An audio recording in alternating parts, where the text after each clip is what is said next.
skateboarding. Okay. Ethan. My name is Ethan.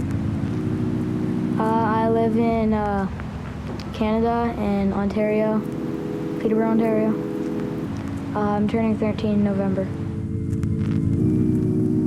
I started skateboarding when I was 5, and I kind of quit for 3 years when I was 9, around there. And I started skateboarding again just... What's your favorite style of skateboarding, like half pipe, street tricks, long? My first trick I learned was probably an ollie. It's just jumping. I like doing invert stuff, which is the half pipe kind of stuff, because I find it just more fun. You get to do what you want, and it's not stressful. When you mean stressful, you mean stressful in what sense? It's just not stressful. But like stressful on the body, or just your favorite trick now? Yeah, you can do what you want.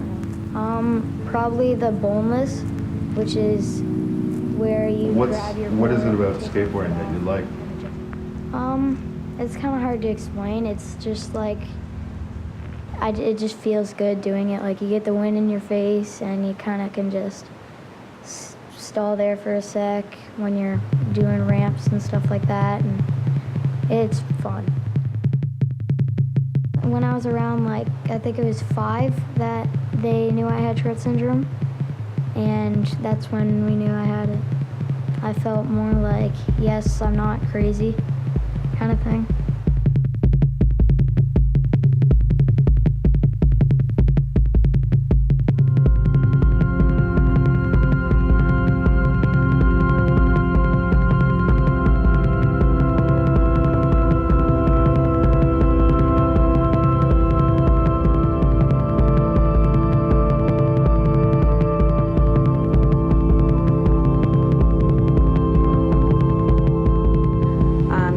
Tourette syndrome myself, so I guess when I kind of noticed certain behaviors that were a little different, eye rolling, things like that, I kind of was watching.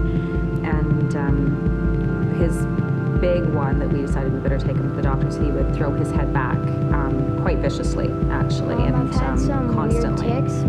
One tick I have now that's kind of weird is I have to hit my hand on my leg and tap my foot twice when I'm doing that.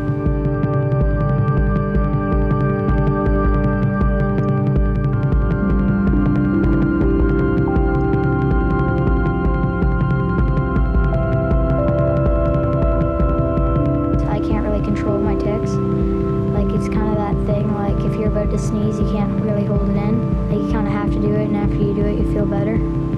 I used to have a yelping tic where I'd do a really high-pitched scream kind of thing, and that was annoying because I'd be doing that in class and some people would be like, stop. Ethan, like most kids, would really try to hold their tics in, but that is so emotionally and physically exhausting for them. So when they come to that, safe place, home usually, but sometimes, other places, it just seems to release itself tenfold, and it can get pretty bad. I mean, most people, because I look at you and I go, you seem totally normal and fine. Well, there's one time in grade 2 at school, they didn't know I had Tourette syndrome, and some people kind of bugged me. They thought I was kind of weird because it was my first day at school, and my tics were kind of going So you'd come home crazy. and tell me about it. We really feel that just if the kids know what's going on, they'll get it and it'll be fine. So I'm like, all right, I think maybe it's time for us to go in and talk to the class. He got up in the class and he started talking about the tics that he had and things that, it upset him when people would say, stop doing that. And he used to say, my brain tells me I have to do this. So that was kind of his way of saying it's that. It's not a disease or something like that. It's not a terrible thing. It's not contagious. It's just a kind of thing that someone can get. He did say, and Mom and I have the same tic. And he's like, let's do it. Let's show the class, Mom. And it was the one moment people can think what they think. I don't really care. I'm humiliated. I don't want to do this. I've been trying to cover it, but I had to kind of follow his lead, and I did. And I think that was a really cool moment for me, that he was able to teach me at such a young age to just let it go, Mom. Don't worry about it. It's not a big deal, and they're not going to care.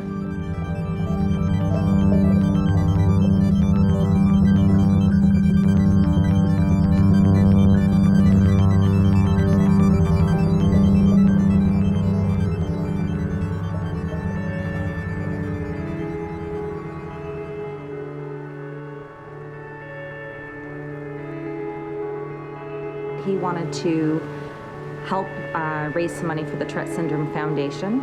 And so we put our heads together and thought, since he's a skateboarder, that maybe we can organize a small little grassroots competition here in Peterborough.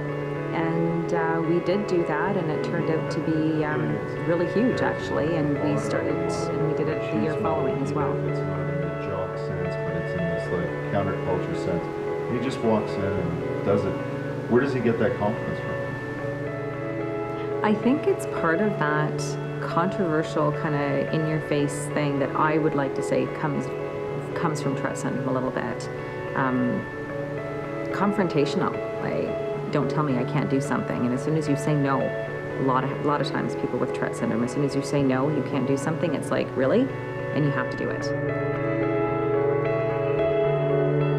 After I'm kind of tired and my tics don't go as bad as they would before a game, because my energy's still inside me and I'm kind of pumped and stuff like that. But after the game, I'm not as Do you pumped. think I'm that the kinda injuries tired. in rugby are worse than the injuries in skating? Yeah, I think they are, because people are tackling you and trying to hurt you. Like skateboarding, like nobody's really trying to hurt you. I enjoy running, and in soccer you don't really get to tackle anybody, and I kind of like tackling, and I like how rough the sport is. He's always been like that. He always wants to take it and push it right to the limit. And he's small, and he's always been small, and I think he likes that attention because he's good at, you can always say he's the smallest one out there skateboarding, and he can do what the older kids can do. Or he's the smallest one out in the rugby field, but look at him, he's getting tackled and taking people down just like the bigger kids are. And I think he feels pretty proud about in his that. mind, then, it's not a disease. No. I think he's taken something that could be very detrimental to him emotionally and, and turned it around into something that's going to help a lot of people. When he did the skateboarding competition, we had an opportunity to, kids, if they wanted to, just say, I'm, whoever, and I have Tourette syndrome. One kid during the competition, they played the music, he started to skate, and then he stopped and ran over to the MC and just said his name and said that he had Tourette syndrome. He didn't even tell his teachers or his friends he had it. That moment made me realize that Ethan's here, in my opinion, kind of, he has it because he's got the confidence and he can handle it, and he's going to help people with it.